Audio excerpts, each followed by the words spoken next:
So here we go. Daniel Defense V7 5x6. Boom. Clear. Safe. Take off the buttstock. Good. The 2 pins. Knock the 2 pins out. 1 and 2. Very stiff.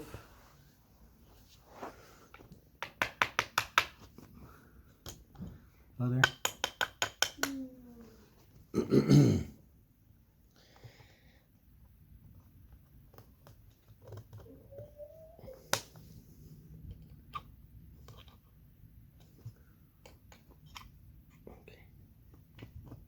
Oh, take off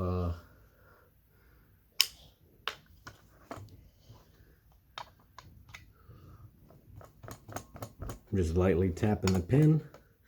Okay, the pin's a little stuck because it's never been used before for takedown. So I'll just gently, because you're not trying to mess up the nice paint, pull it out.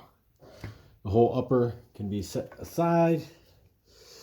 We will take out the buffer spring and the buffer by pushing down the detent, pulling it out, setting it aside. So now we're left with the lower trigger, magwell, buffer tube. You can push these back in. Cool. I have it on safe.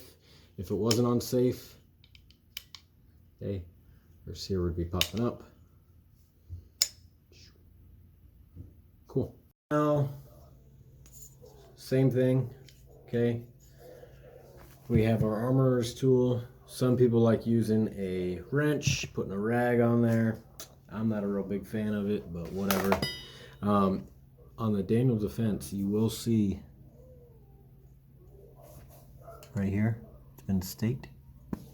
So what we will do is we will take hammer, screwdriver, whatever you want, and we'll just gently knock around the area, and that way any metal that's connecting the two and biting on, it'll kind of weaken the area, so when you go to loosen it, it'll be good to go.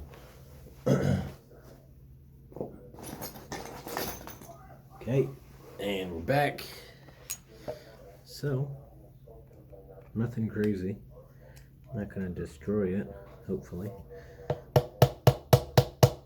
Little taps. Okay, let's do number 2. Oh yeah. Okay, and I think one more. Okay, so now what we're going to do is we're going to sit on it on a padded chair, because I do not own a vise, and we will turn it until it comes off. Easy. All right, and depending on the armorer's tool you have, this is a Tapco. Okay. Typically I go between the 3-prong, which can grab into the cutouts on there, or I use a single for leverage. But we'll see what happens. Remember, righty-tighty, lefty-loosey. So I'm sitting on this padded part so that way I don't screw up the actual furniture of the gun. And let's see how it goes.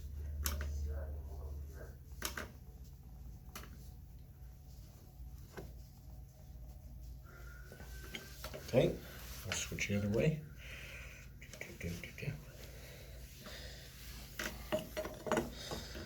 So this takes me sometimes a few minutes depending on how good the gun is staked.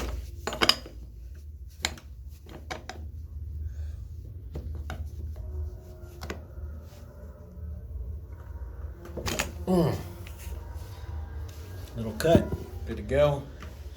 As we see, okay, let's not unscrew it completely because the spring in that back plating right there is going to come out. Okay, so you have that spring. I'm going to point at it so you don't see, but right here there's a spring. Okay, all right, so got our, I know it's backwards, but it's ASAP Magpul sling. All we're going to do is we're going to open it, grabbing both pieces, pulling it apart, and it's got a really cool instructions, okay, that you guys can follow along with. I can't show it to you because I'm showing the camera. It'll be backwards, but you know, we'll go together. So first things first, put your thumb on this back plate and unscrew your castle nut. Okay, next thing that's going to happen is a buffer, spring buffer tube, detent, I don't recall what it's called, pin that holds it in. That's going to shoot out, so just lightly put your finger on top, and as you start unscrewing the tube, okay, so put your finger on that, and this back plate, we'll let that slide out of the way, okay, and then we have that spring, okay, see it? And I'll just gently, okay, and now the spring is right in the middle, okay. I'm just gonna lightly, there we go, just fell right out, okay. So all I did was just move the back plate out a little bit, and that back spring came out. And as we take out the buffer tube, or spring tube, back that out. Okay, the finger's holding it in so the spring doesn't shoot out, and I'm slowly letting go. I don't know if you can see. Boom.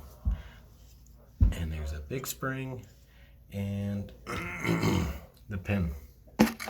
Not easily confusable, not easily put in the other hole. So this is what we're left with. Castle nut and back plate. We'll take this guy out, make him go away. We have our new one. Let's make sure that the sling attachment point is facing outwards, okay, because we don't want it facing the gun. And then you'll also notice the other thing that the instructions included was either a military or a commercial key. Okay, depending on your gun, I would mess around and see which one fits in before you put it all together. And for my gun, it's going to be the mil that's going to fit. So just open that guy up real quick, drop it in my hand. This is probably the hardest part of the whole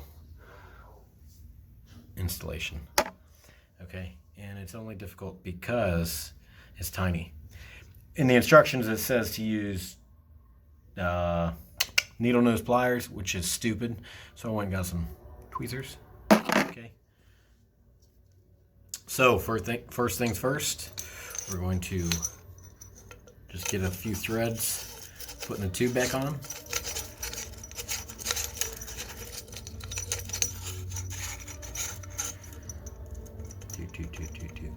Boom.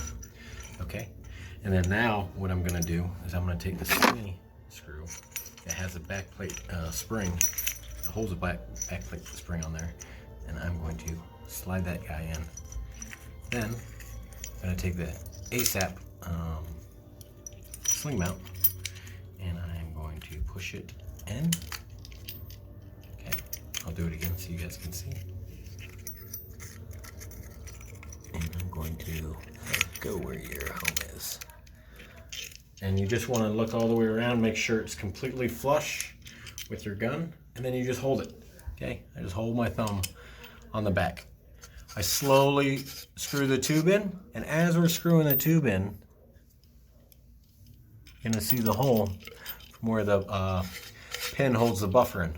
And once you start threading into right where the hole starts, you take this guy and you put it in. We're going to switch thumbs, okay, depending on what hand you are. And I'm going to put a little bit of pressure on it, okay, by twisting the tube. Okay, and you'll see the tubes like to start touching the pin as you go in. And right when it starts touching it, I like to back out just a little bit. And then that's when I will do a two-hander. With that, I'm just holding it. It's pinching my finger, but it's all good. And I'll just do a slight rotation. Okay, it's not even a full rotation. Okay, I just backed out. But once the tube started pushing on it, I just did, I think it was about a half a rotation. And then now you can see how it's right there. If I tighten it all the way down, that's a no-go because that's not how our stock goes on. Our stock's not gonna be sideways. Okay, so we gotta back out until this is facing down at the 6 o'clock, the tube. Okay, so this guy's in there. We can function check by pressing it. You can hear it. And then we can recheck our backplate spring. Still in there. Okay, so make sure it's flush. Castle nut time. Wrong, not castle nut time. Okay, I was getting excited. We take this little, I don't even know what it's called, locking key. Boom. Needle nose pliers.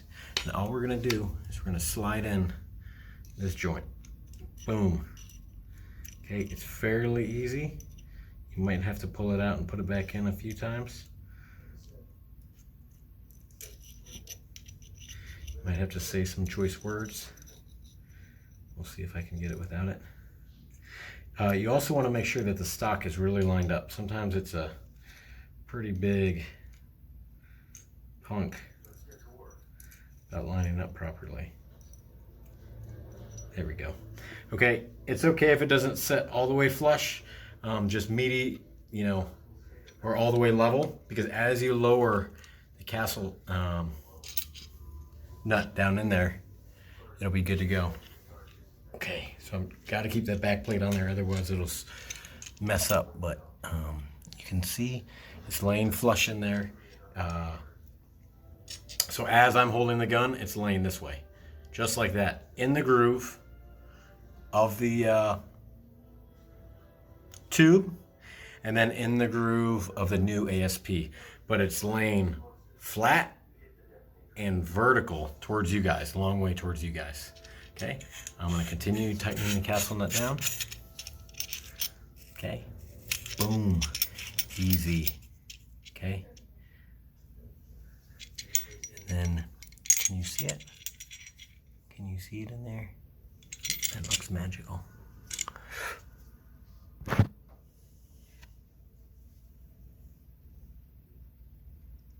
Okay, so now we go in reverse order.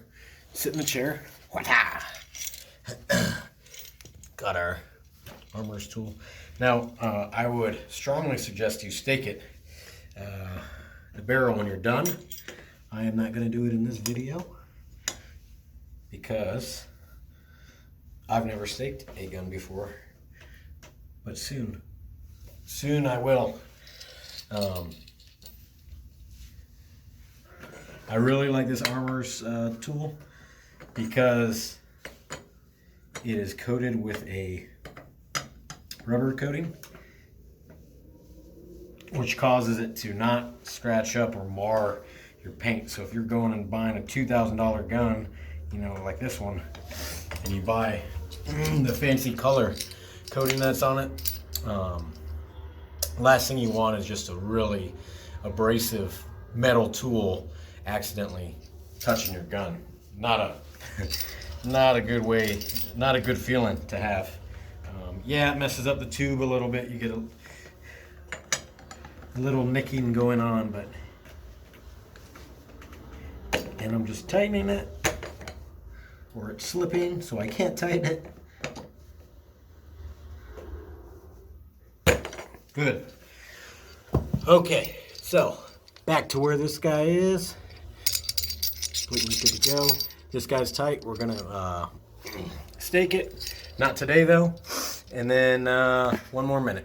All right, so now that that's done, we got back plate on, excuse me, the new sling attachment, back plate, got the castle nut tightened. We have our buffer tube, pin, spring, buffer pin. I don't recall the term. I know I'm gonna get harassed for it, but whatever. You know, you forget stuff.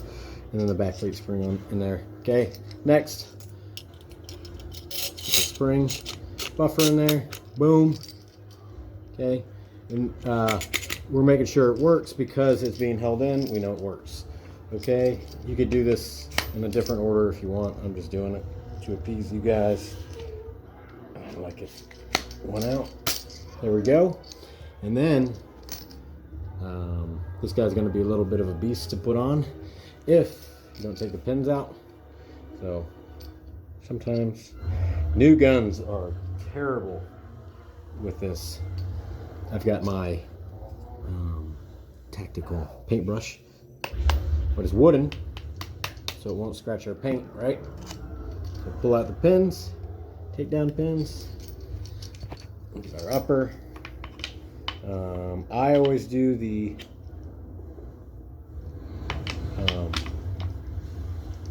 forward pin first because it works off a pendulum and it makes more sense to me. But you do what you do, okay? You can do a function check if you want. I do not need to because I know the gun is clean and safe. I just checked it and I didn't take down any of that of the upper. Cool. Have a good one.